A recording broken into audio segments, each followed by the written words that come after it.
The Central Texas Game Day brought to you by the Zimmerman Law Firm. I'm Shaw Jam. That's Donna Conrad. Donna, I feel like the teams that we cover are having two very different seasons. Baylor football season has come to an end, not making a bowl game. A&M, on the other hand, has a chance to win a national championship. How are you feeling about the Aggies? I know they didn't end it the way they wanted to. It's exactly that. They didn't really end the season the way they wanted to, but thankfully for them, they set themselves up going 11-0 before that Texas game to lock in a spot in the college football playoff. We'll talk a lot more about the rankings as the show goes on. But, you know, some interesting things coming out this week. They dropped 4 spots down to number 7 after losing to Texas. And just kind of begs the question, what is the committee looking at? It's hard to say. I figured they would drop for sure. I think they were going to get out of that top 4 where they would lock in a first-round bye. Now they'll likely play a home game at Kyle Field. But it just kind of begs the question, what is the committee honing in on? What do they care about and what not? And for sure, Sunday morning will be interesting when the official bracket is revealed and we see where the Aggies end up. I think they'll fall somewhere around the 6-7 mark where they are. Oh my gosh, I didn't even mean to do that, but here we are. But anyways, look, they're in the playoff. And now Elko said earlier this week, just put the ball down anywhere and they'll play who they have to play. So the point is that they're in the postseason. That's a first for them since the CFP has started. And so, you know, they got to be feeling good regardless. And they've got a chance to redeem themselves from that loss. They're not ending the season on a loss in Austin. Right. So.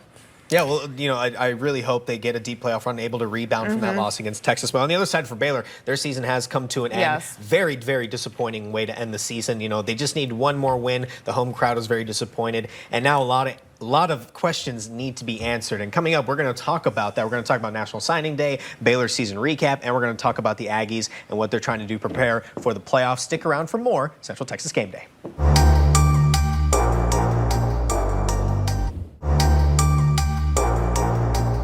Baylor football season has come to an end. A heartbreaking loss at McLean that sends the Bears home with no bowl game. Baylor now looks to next season as there are a lot of questions that need to be answered. The Bears found themselves down early. Despite a fourth quarter rally, the Bears fall short 31-24. Frustrated, sad with the outcome. Really wanted to win for our seniors, wanted to win for kind of the extended Baylor family. It's tough. Like you put a lot of hard work in. There's a lot of long nights, early mornings, and sometimes the ball just doesn't roll your way. And so now we have to get back to work and get prepared for next year. A big part of the season's storylines for Baylor has been injuries on both the offense and defense. Having to constantly adjust brought uncertainty every week. You talk about like Dawson goes down before the season starts, has surgery.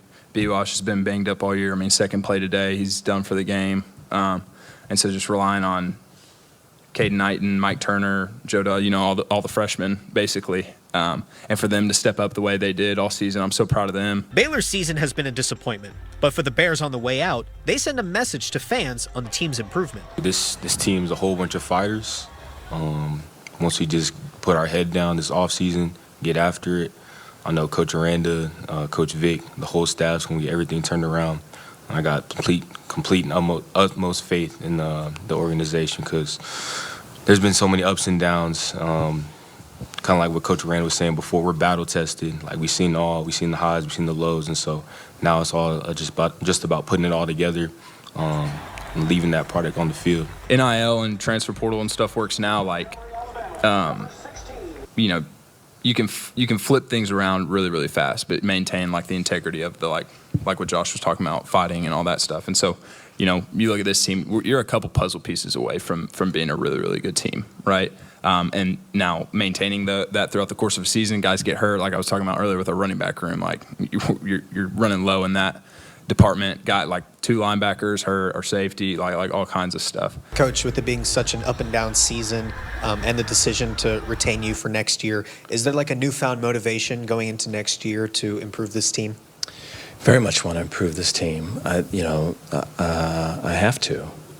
You know, this is just a horrible feeling. I'm just tired of this feeling. I'm just tired of it. And so there's a lot of work that needs to get done. Sunday morning, the college football playoff bracket will officially be revealed. But as we know from Tuesday's rankings reveal, the Aggies dropped 4 spots down to number 7. Earlier this week, Texas A&M head coach Mike Elko spoke about the potential of hosting a home game at Kyle Field and getting some clarity on how the rankings are decided. I think we've alluded to this, right? as a football coach, put a ball down, let's go play. It doesn't matter. We'll play anyone, anywhere. It is what it is. We're going to be in the playoffs, and we're going to go compete for a national championship. I think from a CEO standpoint, I think we are all screaming for some clarity. And I've said this all the way through the season, of what exactly is the criteria that we're utilizing to break ties. And I don't know that anybody has a real firm understanding of what that actually is. And so, for us to have a higher strength of schedule and a higher strength of record than a lot of the teams that share the same record as us, I don't understand. Now, at the end of the day, we'll put a ball down and we'll go play, and it'll be what it'll be. But it would be nice if there was a little bit of clarity in the process as to what exactly were happening. It was made official Thursday night that Kansas State has found its next head football coach. The Wildcats named Texas A&M offensive coordinator Colin Klein to lead the program. Klein will return to his alma mater, where he spent 9 of his 12 years as a coach. The 36-year-old agreed to a 5-year contract with an average base salary of $4.3 million. Earlier this week, Texas A&M head coach Mike Elko spoke about his OC's new opportunity. I think when you hire really good people, opportunities like that will come. You appreciate that people want to stay part of your program until the next big opportunity for them comes. If we're doing this right, it will be a piece of it, no different than losing players to the NFL. You'll lose coaches, you'll lose position coaches to become coordinators, you'll lose coordinators to become head coaches. I think what you're trying to avoid at all costs is losing really valued assistants to go be assistants at other programs, right? And that's not this case. And so if it does turn out to work out like the reports suggest, obviously it's a tremendous opportunity for someone on our staff to take the next step in their career. And I try to do everything I can to support and help those endeavors. Klein will continue coaching the Aggies through their college football playoff run before taking over in Manhattan. Coming up, I sit down with the voice of the Aggies, Andrew Monaco. We talk CFP rankings, signing day, and more. Stay with us here on Central Texas Game Day.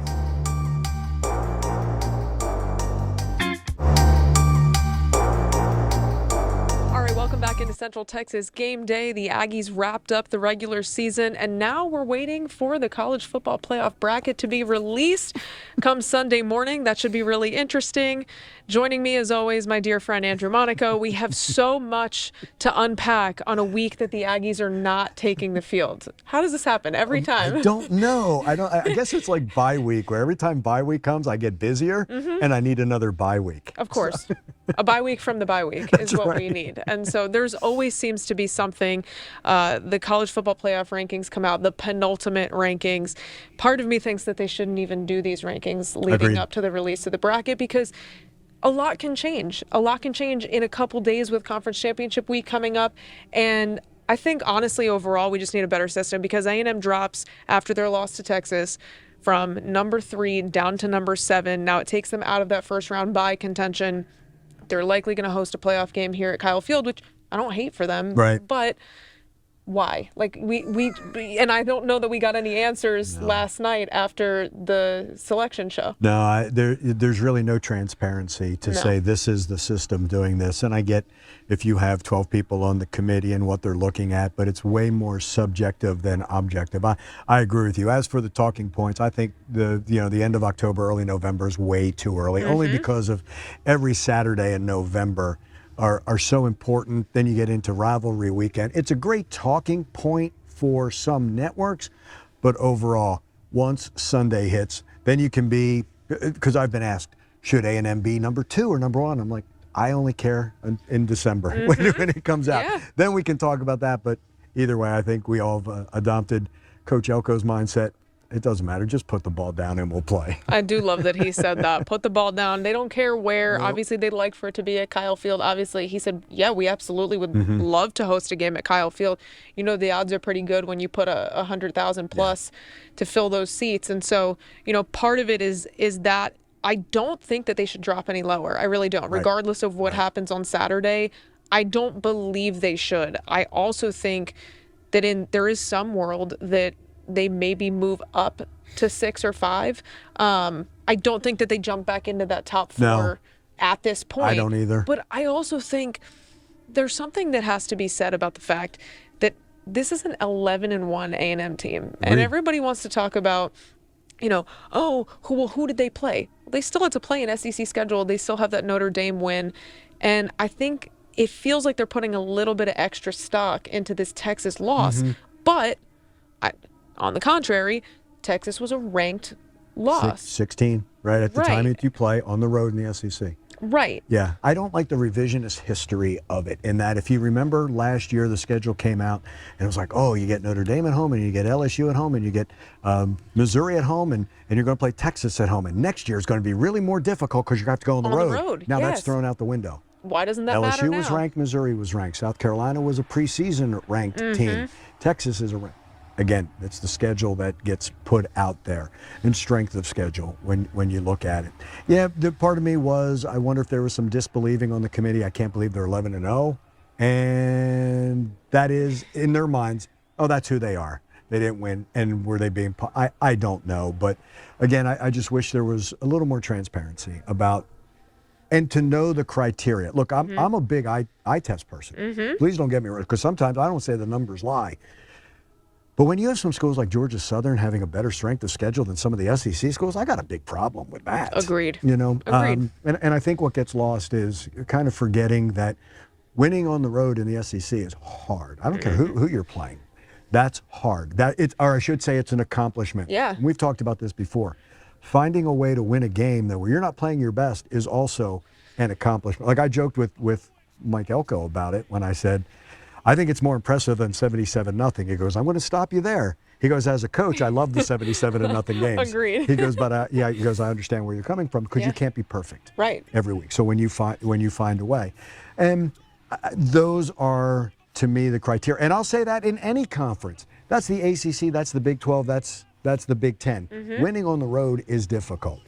And again, because we don't know entirely the criteria, that I come away going back all the way to 2020 when the Aggies were left out of when it was the Final Four. Yep. I don't think anything's changed. And to that point and what we've gone through, I'm not sure the committees have gotten it right, but I don't think they want the transparency, and I don't think they want to I think they like the vagueness of it because it kind of insulates them from anything. All we hear is it's a hard job. Then give it to somebody else. Let somebody else do it. Don't tell me how hard it is. Just get your job done. Absolutely. On the flip side, signing day. Yeah. We got a 28. bunch of recruits signing to become Aggies, and there are so many that we can dive into, but I want to get your opinion on a few of them, Aggie legacies. Love those kind of stories. Texas kids. Hunter McKinney down out of Montgomery Lake Creek, his dad and uncle playing for the Aggies. And then great lineman. Yes. Yeah. I guess if you can't get a Matthews, get a McKinney. Right. Right? I love it. I mean, I love it. And then Mike Brown as well. His dad on that 90s wrecking crew. Yeah. Reggie and Brown. his mom played basketball mom played here. basketball here. How cool is that? Yeah. That's a double legacy. I mean, athlete. And he's, by the way, a track long jump state champ. So athlete. Yeah. And so I just think hearing those stories come out of signing day is really cool, because I think about the Trey Zunes who are wrapping up their careers here. And on the flip side, you've got new Aggies coming in that you know how much it means to, in a world of NIL and all of the money that surrounds this now. I think it's cool when you see some families that are coming into this, that you know that they're excited to be Aggies for the name on the front of the jersey. Yes. That's no shade to anybody else that's coming into this program that doesn't have that background, but I think it's really cool to see guys coming in who know exactly what it means to wear Texas A&M across your chest. Yeah, I agree with that. And I enjoyed over the course of this process that a number of these recruits, they committed early and were recruiting other recruits. Yes. And they hadn't even stepped on this campus yet, and saying, let's do something special together at Texas A&M. Blown away by the athleticism of this group. And I love the way Mike talked about how there's always the layering of we focus a lot on the portal, and that's a vital part going forward. But the way he layered, and he said it was very D-line heavy last year, and now you get to layer some other positions.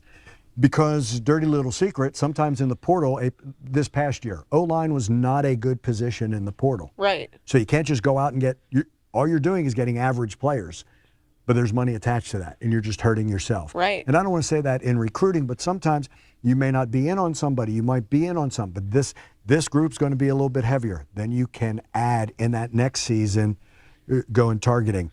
To me, that they committed early said a lot about this place, this staff, not so much about the season. I think it reinforces coming to A&M, watching how this season plays out. I'm interested in how this success plays to the portal in 27, that recruiting class. But this is a Texas school and a national school, and I think that's evident by the recruiting. And Mike also mentioned that too. More and more teams are doing that around the country. But this isn't just like you have to take care of Texas first. Have to. But this is a national program, and you saw it in the kind of players that he's bringing in. So to wrap up, I want to ask you, we have no idea what the committee's going to do on Sunday. We really don't. But we don't. I would love to know what you would like to see happen, and what you think that they might do. And I'll be honest with you, that's so open-ended because we don't know what they're going to do. No. Right now, my point is I want to play the home game at Kyle Field on the 19th or the 20th. That would be big. ACC is the big curveball in that if Duke wins, does it bring a G5 team in or G6 team in? And they can't be ranked ahead of A&M. So I don't think they move. You know what I mean? So I think it keeps A&M. Again, as we keep moving, the disappointment of the loss falls further into, it fades away. And then again, and I really think, to your point, what Marcel and Torian said after kind of solidified that type of thinking. Home game, and you know what? I don't even care what side. Like I've been hearing people say that, you want to be on the Ohio State side. I don't think it matters. Doesn't matter. You just have to win first of four, right? It will be the champion. So to me, I don't know what the committee is doing. I think A&M. I will hope that they stay locked into the home game. I really do. And again, BYU and Tech meeting for another time, and the first time was all Texas Tech, and deserving. They're deserving of where they are. Like if November back to the committee. Are November losses worse than October or December? I don't know. We don't know that from them. Are the wins bigger? We don't know from them. I'm with you. Making a championship game is important. The same way I talk about those early season non-conference matchups, I don't think teams should ever be punished, but somehow they are. Right. I don't think you should be punished by getting to a championship game. I really don't. Like even a Duke, okay, they got there. It's out of their hand. They did what they did to put themselves in that position. But I think there might be some hope. But so far, every break that A&M has needed, they haven't gotten. And that's not a complaint. That goes back to it's in our hands. Let's control what we can control. So no matter where they are, whoever they're going to play, if it's Notre Dame again, if it's Miami after playing them in the past, if it's another SEC team, let's go play. They didn't get any help. They didn't help themselves also. But it comes down to, look, why should we need anybody's help? It's going to be us from here on out.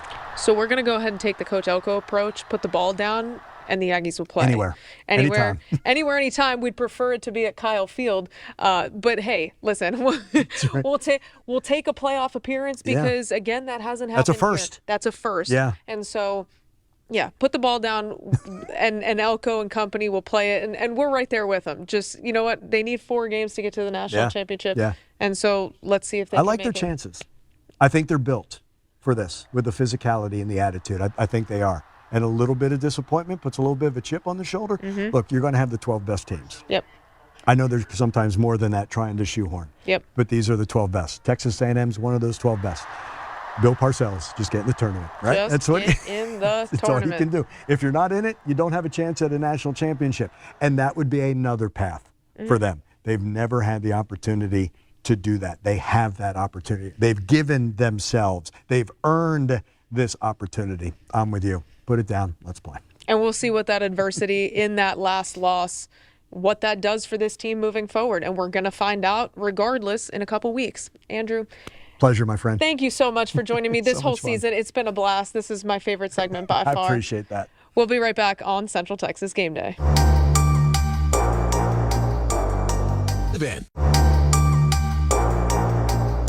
Christmas came early for Baylor football as athletes around the nation signed on the dotted line to continue their athletic careers. For the Bears, this was a roller coaster of a signing day. It's once again National Signing Day for the Baylor Bears. The team's been dropping in the recruit rankings after losing several players, including local players. I wish this turnout would have been better. We were in some big fights there and didn't come out on top of it.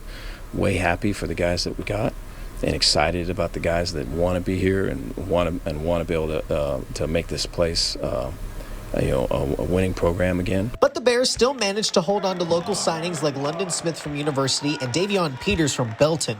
For the players that remain, they are motivated and look to be locker room leaders. The loyalty for sure, Baker, Coach Baker was my second offer, Baylor was my second offer. So them just being there for me, that just mean a lot to me. And I'm loyal to, if I say I'm gonna do it, I'm gonna do it. So when I came in January, I was down for it, I was ready. We look for guys that can put themselves out in front, that can take responsibility and accountability for not only them, but for the team and ownership. And so those guys have done that. That guy, he works hard, and people on the outside don't like him, but they really don't know what goes in. He's a tough, hard-working guy, and I'm going to play hard for him because I know he would do the same for me. For you going into next season, what are you personally going to acknowledge is a successful season for you and this team? Yeah, I think that's a good question. That can probably be better answered when we get closer to the start of the season. For me right now, it's like we've got to be able to get the talent in here that we can make a run at things. We've got to get my status on defense and all of that figured out so that we can make a run at it on things. We've got to be able to find ways to get more and more money so that we can be more competitive in things.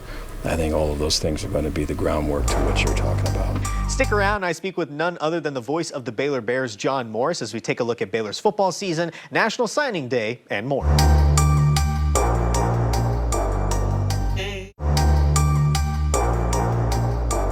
Welcome back into Central Texas Game Day, here now with none other, the legend himself, the voice of the Baylor Bears, John Morris. Easy on that legend. Well, he's a legend in my book. Well, here we are. We've done this so many weeks, and now the season has unfortunately come to an end. I know we both expected Baylor to make a bowl game. So for you, that last game, what was kind of your reaction to that? Wish we had a bowl game to talk about coming up down the road, but unfortunately, the Houston game, which was Baylor's season finale, it was kind of a microcosm of the whole year, wasn't it? I mean, there were some things in that game, in that 160-minute game, that we saw all season. There were the turnovers, which were costly all year. There was the comeback, which Baylor had a number of those, but then it comes up just short, and we had a number of those. So, and another thing that we saw all year was there was no quit in this team. They were so resilient and fell behind to Houston, caught up, tied the game, but then lost by 7. So those are my takeaways from that game, the season finale, the season as a whole. Just disappointing for everybody involved. There were a lot of good things, but there just weren't enough to get Baylor over the hump and get them to a bowl game. Yeah, and you kind of answered my next question, but now that the season is over, how are you kind of looking at this season overall going into next year? Yeah, I mean, no question, disappointing. I think Coach Aranda would say the same thing. We had higher goals. I thought Baylor could compete for the championship this year. And, if things had fallen right, I think they could have. The turnovers were just a big, big hurdle all season long.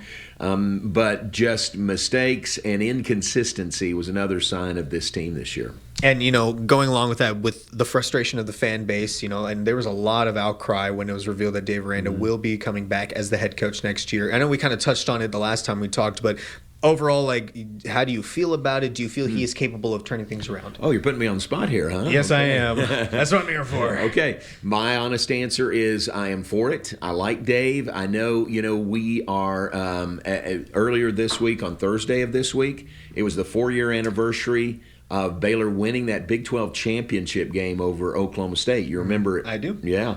And that 21 season was the best season in Baylor football history. And who was the head coach? It was Dave Aranda. And people will say, yes, but that was 4 years ago. How have things gone since then? And I understand that. But I do like Dave with the changes that we've had in the athletic department, including a new athletic director that's coming in. I thought it was the right move at this point in the program to keep Dave. So with right now with right now with signing day, it just passed, right. And with the season coming to an end, a lot of key recruits did flip to other places. So what was your reaction to seeing some recruits flip, and to the ones that stayed? Right. I'd like to focus on the guys that stayed, the guys that were committed, including London Smith from University High School. I love that those guys stayed. They made their commitment. They stuck to their commitment. The other guys, for whatever reason, there were some who obviously had better offers to go other places. Wish them well, but remember one thing Coach Aranda said on signing day, and you were there, was they're never going to shut the door completely on those guys, because who knows, in a year or two, with the transfer portal, those guys may remember they had a really good experience being recruited by Baylor, and they may not have a good experience where they are, where they're headed now, and they may want to come back. So that's a good approach, too. That's pretty smart these days. The other side of that is now Baylor, they lost some high-profile guys. They're not going to be paying those guys. And now maybe you have that money that you can allocate more to the transfer portal and bring in some guys that have already sort of proven themselves and have more experience. So that's the spin I would put on it, or the positive side of it, is there are positives to that, even though we'd certainly like to have had those guys sign. Being there for that signing day, this is one thing I asked Dave, and I'm going to ask you too. Do you feel like the signings that they've had address the issues that they need? And going through the portal, what do you feel like the Bears need position-wise that they should attack first? Yeah, linemen. You always need linemen, offensive and defensive linemen, and I think that would be first and foremost on their list, because those guys, and it's always been this way, they're hard to find, to find really good quality Big 12 conference linemen. So I think that would be first on the list, because it's sort of like if you start with the lines, both sides, offense and defense, and then you build out from there, everything sort of goes back to the lines and how good they are and how well they play. So I think that would be the first need or first objective. This is kind of one thing I've thought about since that signing days. You even talked about losing Sawyer Robertson, Josh Cameron, Michael Trigg. Yeah. Those are like the playmakers of the offense this past season now. So with Baylor kind of in like a win now mode, and basically Aranda kind of fighting for his job next season, it feels like there's not really a time for a rebuild. It feels like they need to win now. Yeah. And do you feel like they're capable of doing that? Yeah, they really are. And that's where putting your resources into the transfer portal, maybe then freshmen coming in, works in Baylor's favor, works in Dave's favor, because you're going to get some veteran guys who can come in and hopefully contribute immediately, whereas with freshmen, although some of these guys in the class, he talked about coming in and contributing right away, sometimes it takes a little while. You got to get in the strength and conditioning program and all of that. So, yes, I think it can happen, and certainly everybody knows it needs to happen next year.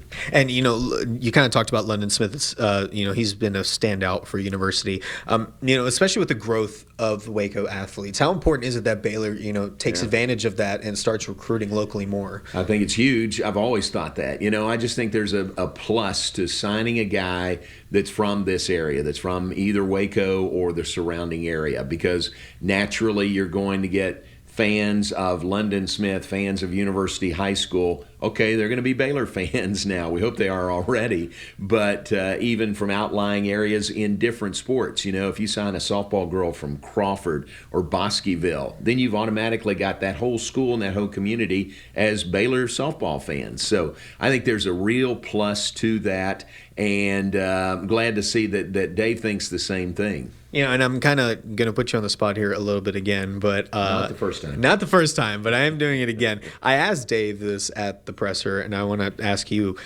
What do you feel like will be a successful season for the Bears next season? Hard to say. I wouldn't want to put a number on it, but I think you'll feel it. You'll feel if the program is going the right direction. Certainly a bowl game at the absolute least. Get to a bowl game next year. But I think it's just a sense and a feel of the program that, hey, maybe they've turned the corner and they're headed in the right direction. I can get on board and support this team. So that's what I'd say. I wouldn't want to put a number on it because, sometimes the numbers don't tell the whole story. So that's what I would say. And I feel really confident that that's going to happen next year. I look forward to it. It's going to be a tough off season. It's going to be a long off season for Baylor and a long summer, till we get to the season opener in Atlanta against Auburn. But I think it'll be great next year. So my final question to you is you've covered Baylor for a very long time. You've been in the locker rooms, you've been in the pressers, you talk to the players, the coaches, everything. Do you feel like, they're going in the right direction? Mm-hmm. And what is something that you want to see changed on the field and maybe off the field that you're hoping to see this upcoming season? Yeah, good question.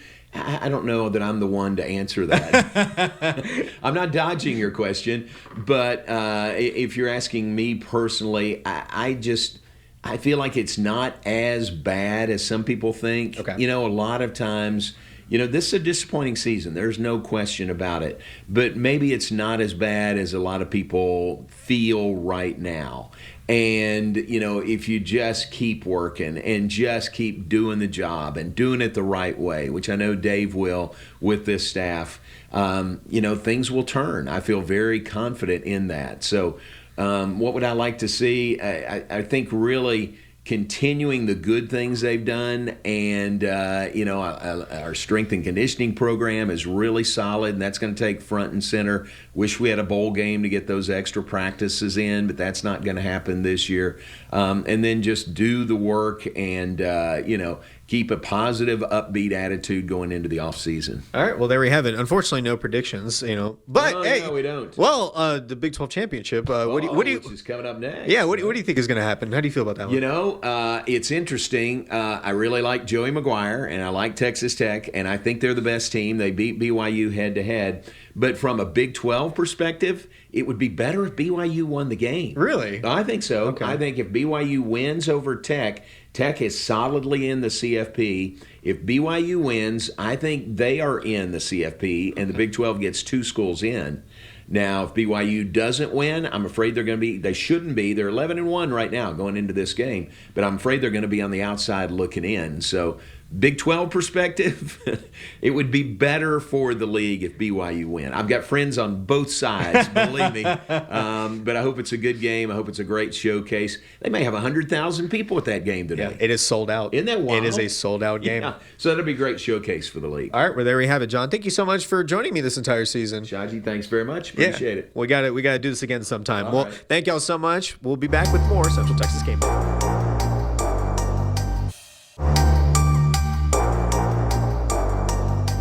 It is Championship Saturday in college football land, and we have a good slate of games on tap for you with the Big 12 Championship, SEC Championship, and ACC later on tonight. And, of course, here in Texas, we have the Big 12 Championship with the Red Raiders taking on BYU. Of course, the roof will likely be closed. It'll be a nice day because temperatures will be in the 70s inside. Outside, temperatures will be in the 60s with south winds at 5 to 15 miles per hour, and we'll see how that turns out for the Big 12. With the season coming to an end, we now see a changing of the guard. Baylor football celebrated Senior Day in their final game, and the Bears are losing key playmakers. Baylor football standouts Sawyer Robertson, Josh Cameron, and Michael Trigg earned invites to the 2026 Senior Bowl. This is the first time Baylor will be at the Senior Bowl since 2022. All 3 players were a big part of Baylor's offense. With their time with the Bears coming to an end, they reflect on their time with Baylor Nation. There's really no place like Baylor. Coming out of high school, I wasn't supposed to be here. I was always overlooked. It means everything. I love this place. I'm always gonna come back. I'm Baylor for life for sure. So it means everything to me. All the highs and lows. I think over the past 3 years, I got here in 2023. when like the whole entire landscape of college athletics was changing, basically. And obviously it was a rough adjustment that year for us. Won 3 games, and so I mean, you always want to leave places better than when you found it when you got here, both on and off the football field. And even though the season was what it was this year, tried my hardest to do that. One of the biggest pickups in the transfer portal this offseason was Texas A&M wide receiver Casey Concepcion, who's lit it up for explosive plays on offense and special teams. Through the Aggies' 12 regular season games, Concepcion has 57 catches for 886 yards and 12 touchdowns. So let's take a look back at some of his best moments this fall.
Don't go anywhere. It is our final predictions blog, and I have an update on the scores. We have a winner, everybody. What do you think? Results are in. Yeah, the results are in. Idea. Yeah, we'll find out. Stick around. Stick around before Texas Game Day.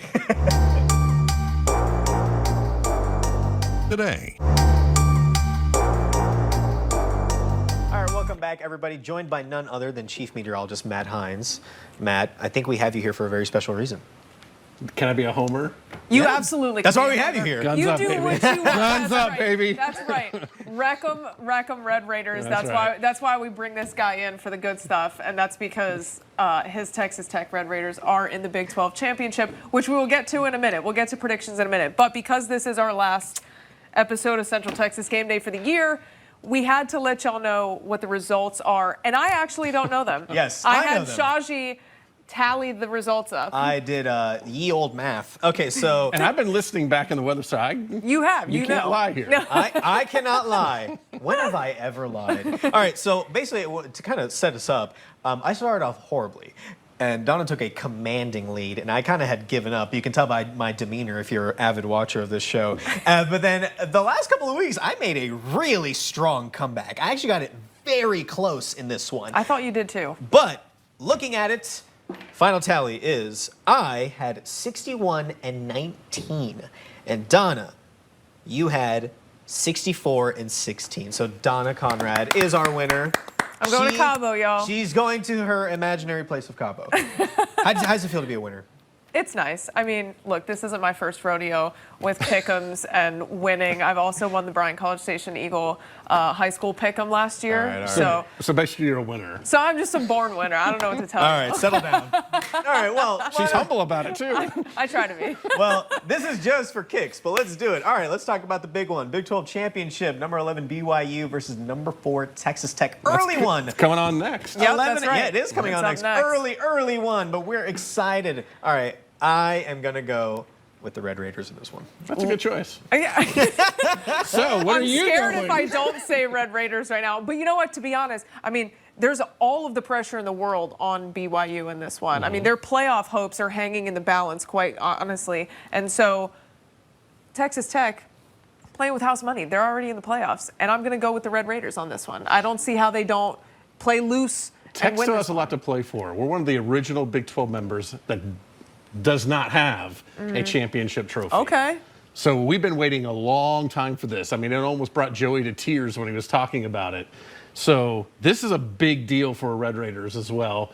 We finally want to get that monkey off our back and say, we have a Big 12 championship trophy. Come on, Tech. Texas Tech. Come on, Tech. That's right. And Matt Hines, you will be at the game. Yes. Of course. How could you not? Driving Exciting up 35, stuff. I mean, right after this. Absolutely. All right. Love it. All right, Tech, come on. Do it for Matt Hines. All right. All right, up next, we have the SEC Championship. Number 3, Georgia against number 9, Alabama. Oh, man. I feel like Alabama's always been Georgia's house of horrors, but I think Georgia's going to win this one. Give me Georgia. This one's tough. I look at how Alabama played against Auburn last week, and I didn't love the feeling I got. In fact, Auburn's, a turnover away from tying that game up. So give me the Bulldogs. This is a home game for them pretty much. And so I see this being Georgia, and Alabama's playoff hopes kind of potentially hanging the balance there too. So. Well, we have some friends that are Auburn grads. So if I said here, roll Tide, they would probably defriend me. So we're going to go with Georgia on this one. And that game is 3 p.m. on ABC. All right, next up, Big Ten Championship, number 2 Indiana against number 1 Ohio State. Wow, this is an amazing matchup. Give me Ohio State in this one. Without a doubt, give me Ohio State in this one. I'm with you on that one, too. Yeah, I just think, Buckeyes, they've been rolling the whole season. Indiana's had some hiccups, even though their record doesn't show it. But I think this is where we kind of see the separator in the Big Ten. They say defense wins championships. Ohio State's defense will do it. That's right. All right, there we go. All right, and the final one, nightcap on ABC. It's the ACC Championship game, Duke versus number 17, Virginia. Late one at 7 p.m. Give me Virginia in this one. Give me Duke in this one. Wow, I just want to take an upset. I just want to take an upset. I don't know if She's already won. She's like, yeah, why not? I'm playing with house money. Exactly. I'm playing with house money. Give me the Blue Devils in this one to kind of shake things up. This is the most boring championship game. Like, does it even matter? I don't know that it's Sorry if you're a Duke fan or you're a There's a Virginia championship fan, game on the line. I'm going to go Virginia, though. Okay, well, there we have it, Don. I just wanted to, rep I the just Duke wanted to be Blue. different, yeah. All right, well, there we have it. That was our final episode of Central Texas Game Day. Donna, I do appreciate all the work that you've done this season. Really appreciate you. Shaji, as always, it's been a pleasure, partner. And Matt. It's been a pleasure watching it from the other side. Matt, we couldn't have done this without you. And I do appreciate I appreciate you joining the desk for this. We always love having you here. But that's going to do it for us on Game Day. Happy football, everybody. Special thank you to the Zimmerman Law Firm for sponsoring this. Have a good weekend, everybody.